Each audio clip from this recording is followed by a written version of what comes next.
Prime-time local news, serving the Lakeland and Midwest regions. RV sales in both Alberta and Saskatchewan are returning to pre-COVID numbers. The recent uptake in RVs has Sellers RV doing well on inventory entering a new season. We're finally starting to see some inventory rolling in, which is excellent. Our lead times are way down, so we're able to provide products to our customers this year, which is going to be very nice. Quality's looking good, selection's way better, and yeah, we're seeing a really good start to the season so far, so we're excited. The annual Indoor RV Super Sale also makes its return this year after being put on pause in 2022. We're going to have around 30 trailers inside, all sale priced. We have factory reps, prizes, random prizes for draws. Yeah, we're really excited. It's been such a big thing for us throughout the years. We've been doing the sale forever, and to have it go away was really tough on us. So we're really happy to be back. Now that RV show takes place at the Lloyd X this upcoming weekend. The Indoor Garage Sale is coming up early next month. Our Zach Kenny sat down and spoke with the event coordinator for more information. Today I'm joined by Melissa Winters, who's the coordinator for the Indoor Garage Sale happening at the Lloyd Exhibition Center. So Melissa, do you want to tell us just a little bit more about this event? So basically, I just organize a community-wide garage sale for people to set up a table and sell all their wonderful goods to people that want to attend. And what can people sell at this location? Is it basically a variety of everything or something in specifics? Whatever they want, like, so they buy a table. Usually it has to be garage sale items. I do have a couple people that sell video games and stuff too. But yeah, for the most part, it's just all their household goods or garage items or anything that you would normally have if you went to someone's house for a garage sale, but I'm just collecting everybody in one big room so you don't have to go around to different houses. And for people to sell at this location, will they have to contact you for a vendor's table, or can they just walk right in and place their stuff down on a table? The tables are all already pre-sold. So when the next one comes, you contact me and then I sell you a table, and then the day of the event you come and set up. So yeah, it's definitely, you have to have your table ahead of time. Can you tell us where and when the Indoor Garage Sale event will take place? It's at the Lloydminster Exhibition Grounds in the Bexon Construction Room, formerly the Prairie Rooms. It's April 1st from 9 to 5. And the Indoor Garage Sale event, is this event annual, or is this something that you guys made up solely this year? I think this is the third year I've had it. I usually try to do it every year around the same time in April. Last year I had one in April and one in the fall in September. So usually it's always spring, sometimes fall. And is there anything you'd like to bring up, Melissa? Possibly something that I just haven't brought up in conversation yet? Not really. It's free to attend. Just come out and bring cash, obviously, and come buy everybody's good stuff.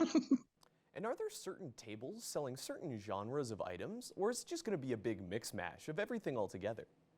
Just general, everything. Yep. Whatever you have to sell that you'd sell at your house, you can bring here and sell. And thank you so much for coming on the show today, Melissa. It was great speaking to you about this upcoming event. Perfect. Thank you so much. Well, now we're finally into spring now. I know something a lot of people were looking forward to is finally getting into this season. Let's check in with Shelby Clark to see what the weather is looking like heading into this week.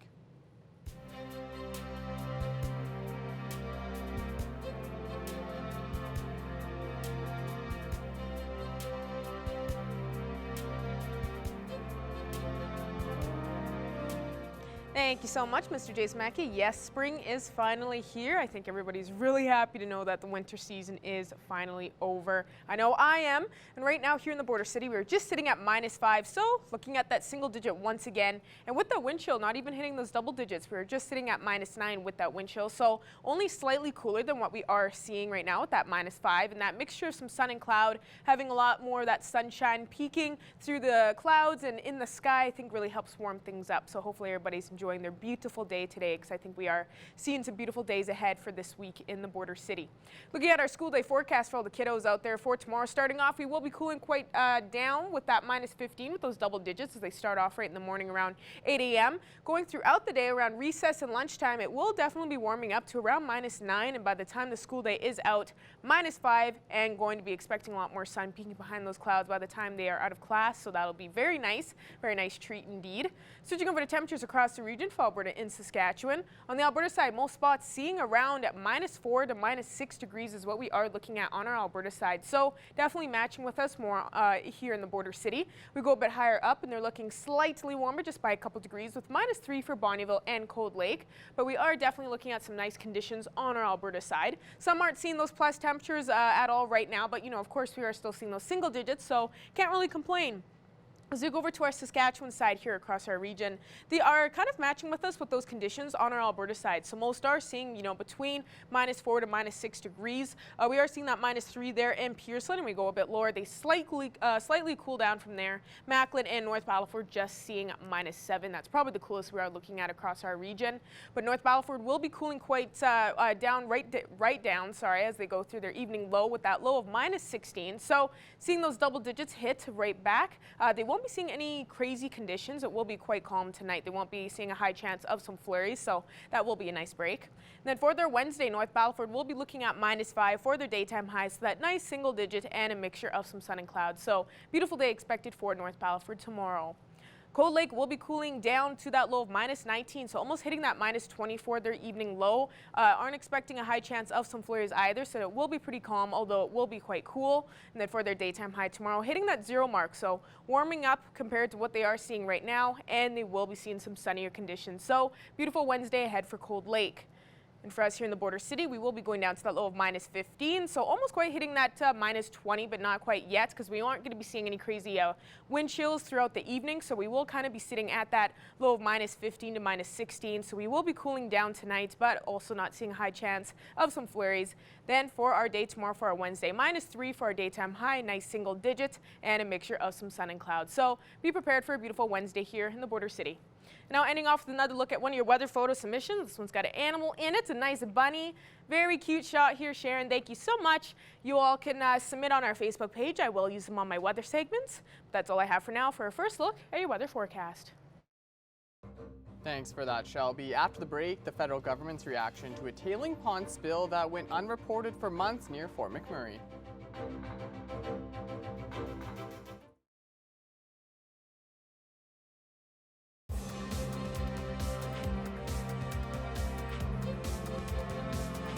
Now, while the water is still frozen, that isn't stopping the Lloydminster Rowing Club from practicing and competing during the off-season. Here's Thomas Wildman with more.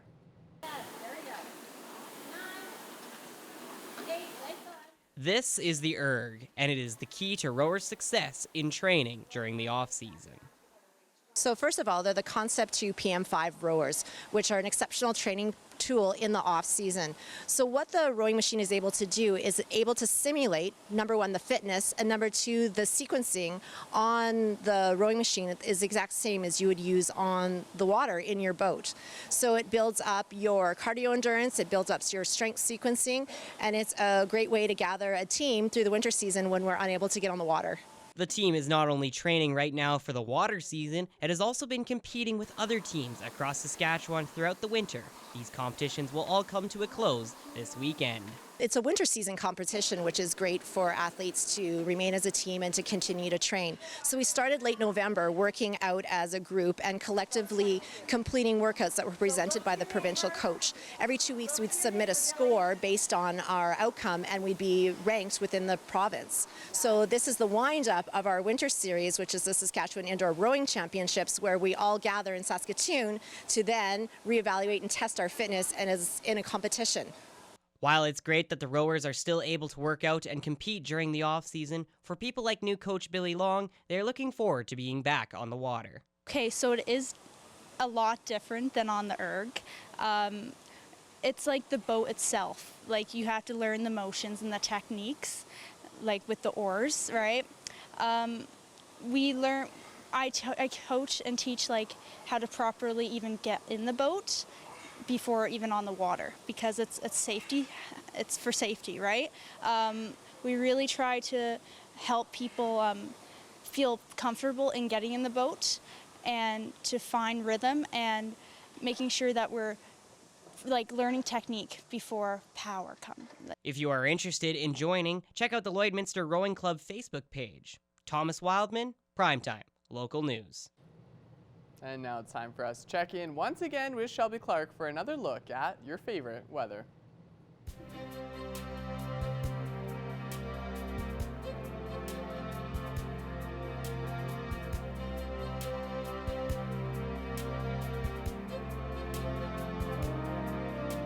Thank you so much again there, Mr. Jace Mackey. Yes, now taking a look at an extended look at your weather forecast, we will be starting off with our central zone of the provinces. On the Alberta side, we are looking at some plus temperatures once again. Of course, some have cooled down slightly to those minus marks, but still seeing those single digits, so not too bad. The coolest we are just seeing is around -4 in Red Deer. The rest are slightly warmer from there. -1 there in Rocky Mountain House, while it is -3 for Edmonton and Cold Lake. Athabasca is just at -1, and we are now seeing some of those plus digits over in Whitecourt, Edson, and of course over in Jasper, as they are even closer to that 10-degree mark. So Jasper is definitely looking the warmest. Switching over to our Saskatchewan side, they are looking slightly cooler compared to Alberta side, as we aren't really seeing any of those plus temperatures in these areas, but they are seeing those minus points aren't quite hitting those double digits quite yet. Prince Albert is probably the coolest, just with sitting around -9. The rest are just a few degrees warmer compared to the rest, between -6 to -7 degrees. Going over to our northern zone, they actually are kind of matching with us in our central area. The coolest we are looking at is Wollaston Lake with -10, and the rest are kind of seeing the same as our Saskatchewan side in our central zone. Most are just seeing around -7 to -8 degrees in the rest of these spots here. So still looking at those single digits on our Saskatchewan side in our northern zone. Can't really complain, as we are kind of heading into spring here. We're slowly getting there. Going back over to our Alberta side here, these areas are still looking quite warm compared to the rest. That 0 mark in Peace River, while Grand Prairie and Slave Lake are just switched up on me here. Around 0 to that 1 degree mark, never mind. Now -1 in Peace River, so sorry Peace River. And now the rest are looking slightly cooler. We're just looking at -3 in High Level. And Fort Chipewyan and Fort McMurray are looking slightly cooler, just with -7 to -9. But it seems to be the same pattern as what we have been seeing yesterday, as we are slowly warming up here. We are still seeing those minus marks with those single digits, but we aren't quite hitting those double digits just yet. Going over to our southern zone now, they have cooled down slightly, kind of matching with us more in our central area. -7 seems to be the coolest condition with Medicine Hat and Coronation. Looking at -2 there in Calgary, while Lethbridge is still sitting at that plus temperature with 1 degree mark. And over in Banff, of course, from what we were looking at in Jasper, they are looking a lot warmer now at 7 degrees. And now as we go back over to our Saskatchewan side, they are still looking quite cool. Compared to our Alberta side here in our southern zone, they are getting closer to those double digits, so they have cooled down quite a bit from what they had been seeing yesterday. -7 degrees seems to be the most common pattern on this side. -8, -9 for Moose Jaw and Regina, and then we have here in Kindersley looking a lot cooler, and the only one hitting those double digits with -10. But don't worry, as we keep pushing, we will be warming up as we head more into the spring season. So I think we are looking getting past the worst of it. Looking at some overnight temperatures expected tonight as we head into our Wednesday in these surrounding areas. We will be cooling down quite a bit with these temperatures from what we were seeing last night, of course, as we are seeing some with even closer to that -20 point. Bonnyville and Isle Cross especially with that low of -19. Low of -16 expected for Provost and Meadow Lake, and Paradise Hill will be expecting a low of -15. All these spots are kind of expecting not a high chance of those flurries, more of a calm night, except for Paradise Hill. 65% chance of some evening snow, but you know, it's going to be around 1-2 centimeters of some snowfall, so it won't be anything too shovel worthy, as we are going to be, of course, seeing these kind of start to melt down as we get more sunnier skies. Looking at our hourly forecast for our Wednesday here in the Border City, we are going to be starting off quite cool with those double digits with around -15 at 8 a.m. For our daytime highs, we go on through mid-afternoon and more in the evening. Actually, it will probably be our warmest there with -4 degrees. We only will be cooling down slightly to -9 at around 10 as we head into our evening forecast for our Wednesday as we head into Thursday. So not looking too bad for our conditions tomorrow. And now ending off, as I was saying, we aren't expecting too crazy of a cool down after our day tomorrow for our Wednesday, because we will be seeing that mixture of some sun and cloud. And as we head into our Thursday, be prepared. We're actually going to be hitting that plus temperature with that 1 degree mark. Going to be expecting some sunny skies as well. So a beautiful day on Thursday, and that will continue that beautiful condition on Friday as we head off into our weekend. That's all I have for now. I'm Jace Mackey. We'll have more news coming up for you after the break.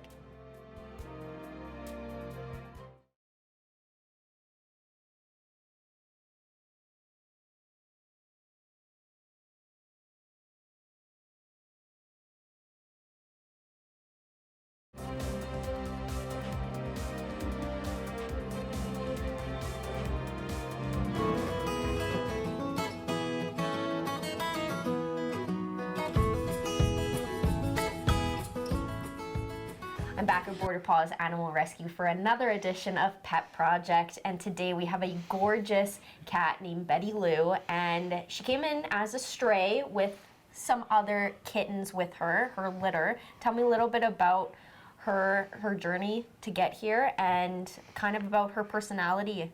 Okay, so yeah, this is Betty Lou. We think she's probably about 2 years old, around there, 2-3 years old. Very chill cat. She doesn't really do much. She's quite the snuggler too. So she came in with 8 babies. And she was such a good mom. Like even having that many babies, she never got frustrated with them, which is quite impressive. But yeah, I think she's good with kids. She doesn't seem to mind the dogs. We haven't actually tested her, but she doesn't mind when they're walking past her. She's right near the dogs. As well as she's good with other cats. She's in a condo with other cats and no issues there. So I think she'd be really good in any household. Yeah, she seems really unfazed really about anything around her. She kind of just is chill. All she's done is really sit here. So she's been very, very calm. I think one of the calmest cats that I've ever seen. And we've had a couple calm cats on here before, but I think she really takes the prize on that. And having 8 babies with her coming in. No, she was a great mom, so. So tell me, with the family situation, will she be good with around kids, really any age range, or should... Yeah, I think she'd be good with like little kids, big kids. She really isn't fazed by much. She's just kind of wants to sit on your lap and snuggle, you know. I haven't really seen her playing too much, but again, once she gets out of the shelter, you know, she still is young enough that, you know, if you have little kids that want to play with her, I imagine she'd come around and want to play. But she's just a very old soul, relaxed cat, so she clearly likes the treats. Which is nice because some cats are psychotic and crazy, and especially with little kids, they may not know too well how to approach cats, especially because they can be very temperamental. So having a calm cat in an environment with children, but she gets used to the environment, and then she's a little bit more playful, I think she would be perfect in that scenario. Yeah, she would work out great in any household. And like I said, she gets along with other cats, so no issues there. Again, we're not 100% sure with dogs, but I mean, I think with time, most cats will come around. Plus, they can always go a little bit higher than the dog. So if you have like a cat tree for her to climb to get away from the dog, if your dog's a little bit like on the crazier end, you know. And of course, they can introduce the dog slowly to her, which is perfect. And I think that's the smartest move to make, just in case, who knows, maybe your dog won't be okay with cats and she might be, so exactly. It's a good idea. I find anytime with a new animal, slow introduction, you're gonna have better results. With one of my cats, I think I waited a good 3 weeks before they actually met. So, I mean, you're always gonna have better results with a slow introduction. Now, you wrapped up your booze raffle last week for St. Patrick's Day. How did that go? You sold out from what you were saying earlier, so that's awesome.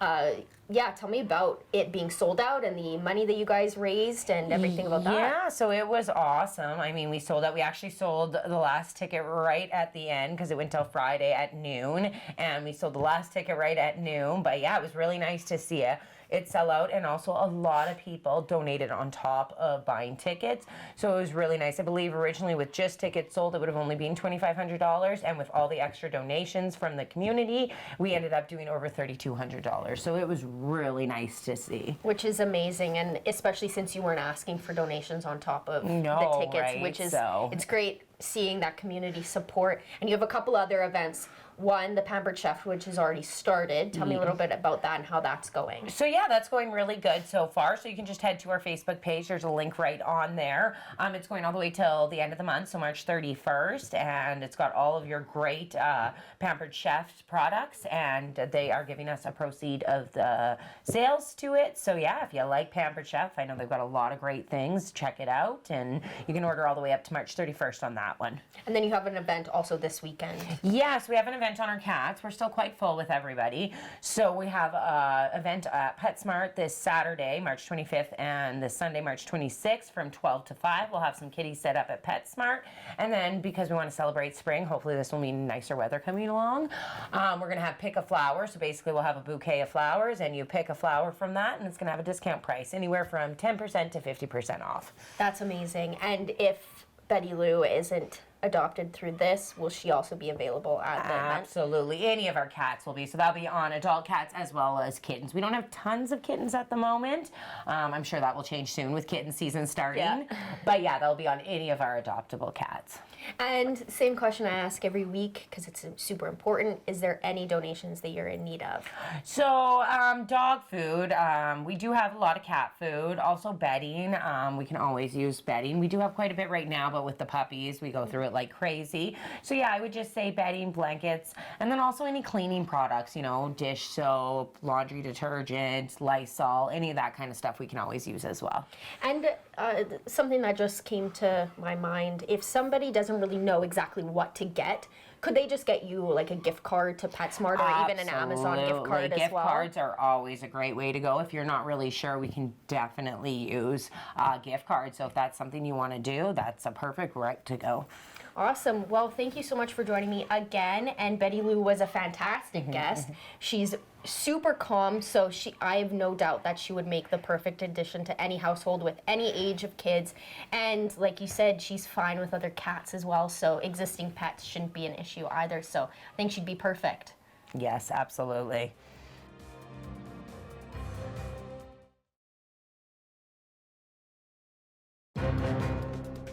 Furniture set and design supplied by Furniture Gallery and Furniture House, downtown Lloydminster. Joining us today for Primetime Local News is actress Lila Fitzgerald. Thank you so much for taking the time to speak with us today, Lila. Thank you for having me on. I'm so excited. No problem. Really excited to be able to have you on here and be able to speak on everything that you have going on here. So really excited for this opportunity. But I know you were in Monster High, the live action movie series. And I know you are also promoting your role in the new Lucky Hank series that's going to be with Bob Odenkirk. So really cool to be able to speak with you on that. So I kind of wanted to start off with that because we also have another topic about your new book that's going to be coming out soon. So we'll get a little bit more into that later on. But starting off with this new series for Lucky Hank, can you kind of explain what your role is in this? So I can't give away too much, but I am one of the students at the school in Lucky Hank, and I join a committee to avert mediocrity, but I have some ulterior motives. And she's a very fun character. She was so fun to play, and I just can't wait for everyone to see her. Oh, no, that's really awesome. I knew you probably couldn't give too much, but of course, you know, still have to try and get some teaser out of you. But that sounds really good so far. It sounds like a good experience. And I know with Monster High, with the live action movie series that, you know, there's a sequel that's going to be coming out soon. Yes. So we actually just finished filming the sequel end of February, which was, I guess, not just anymore, but still feels like we just did it. Which was very, very fun to get back into it and see everyone again. And I'm just really excited also for audiences to get to come back to the characters and get to relive the joy of Monster High. Yeah, and for people out there that are interested in checking out for the sequel, like, can you kind of expand a bit more on what they can kind of expect for the sequel? Yeah, so the sequel, without giving too much away, we're coming back for sophomore year. So we got to follow Claudine and her friends through her freshman year and finding her place in the school. And now we get to sort of see Claudine, Gulia, Cleo, all the monsters come back together for sophomore year, find their places at an older stage with some new magic and mystery going on. Oh, Sounds very good. And I was going to also ask for, for you playing Gulia when it comes to Monster High, from the switch up from that role into, of course, being one of the students in this new Lucky Hank show. How has it been kind of switching into those different roles? I mean, they are very, very different shows. The lucky thing for me is that Monster High, we spend like 2.5 to 3 hours every morning getting airbrushed. I get turned green, I get the wig on. So I don't have too much acting to do to feel like a zombie, because when you're walking around the incredible sets that have been built for us in our crazy kooky costumes with all the makeup, with the hair, you're kind of just already thrown into it. And then with Lucky Hank, the thing that I think is the most special about that show is how natural all the actors are on it. They are just humans, especially Bob Odenkirk is a master at that. And I think, being on a show with him, all of the other actors are, rising to his level and the level of the other stars on that show. So for that, it was really just sinking into being a teenage girl saying words. Yeah, no, I could just imagine the switch up from Uniqueness to Monster High. Like right when you said that, I thought that is absolutely amazing to see that you're able to, have that range from switching to Monster High into a more natural role for Lucky Hank. So it definitely sounds like a great experience for you. It's going to be really nice for everyone to be able to check out those projects for you. Now, kind of moving on to the novel that's going to be coming out. Can we kind of start, kind of end things off with speaking about this, of what this fantasy novel is all about? Yes, so it is a sci-fi fantasy young adult novel, heavy on the fantasy, and it takes place in a futuristic world where Earth has actually shattered into islands floating between the stars. So ships sail the stars like they used to sail the sea, and it follows Anya Marcox, an average girl, as she is stuck in steerage aboard a luxury cruise airship. Um, and she sort of learns about this mystical relic that could change the fate of the islands and grabs onto her one chance to be special and prove she's more than just average. And it's also very interesting because I didn't realize until after writing the book that my OCD had sort of worked its way in. So I definitely, like, I have OCD. I struggle with that all the time. And writing my book was sort of an escape from reality for me, an escape from the pressures of acting and just real life. And it was interesting to go back and read it and see that the fantastical evil elements of my book are actually sort of a fantasy take on mental health. Oh no, that's really cool. And from writing this novel and having this idea for the fantasy novel and whatnot, what would you say kind of inspired you from just how your journey has been with, Monster High and Lucky Hank and whatnot? I think the inspiration for the book itself came from a really cool dream. But in general, to be a writer and hopefully a writer that can help, young girls find themselves and find confidence, I've grown up telling other people's stories, which has been a beautiful, beautiful opportunity. And I'm honored to have gotten to tell the stories that I have. That being said, it's time for me to tell my own story. It's time for me to be the one holding the pen, for me to be the director, for me to be leading the charge. And I think a lot of women need to find confidence and find the ability to step into themselves and say, no, I'm just as powerful as that man over there. And so that's definitely an inspiration for me, is girls, and especially young girls. Teen girls are a driving force in the world. They are a huge consumer. They drive trends. And so, they need to be seen and heard and leading the charge. I think that's a really beautiful message, and a lot of people out there, women especially, need to hear that. Need to hear that indeed. So I think that's really beautiful that you're able to kind of transition into not just acting, but also writing and doing something for yourself as well. Now, for people that are wanting to, check out some of these things like the trailers for Lucky Hank and checking out for Monster High 2 and for your novel, can you kind of let us know where they can find more information about you online and just where they can, kind of figure all this out? Yes. So my social media is probably the best place to follow everything to do with me. So it's Lila Fitzgerald. It's just my full name on all platforms. Stars and Swashbucklers is my novel. It will be out April 4th. I have a live launch in Los Angeles at Chevalier's Books, pretty far away, but it'll be pretty fun.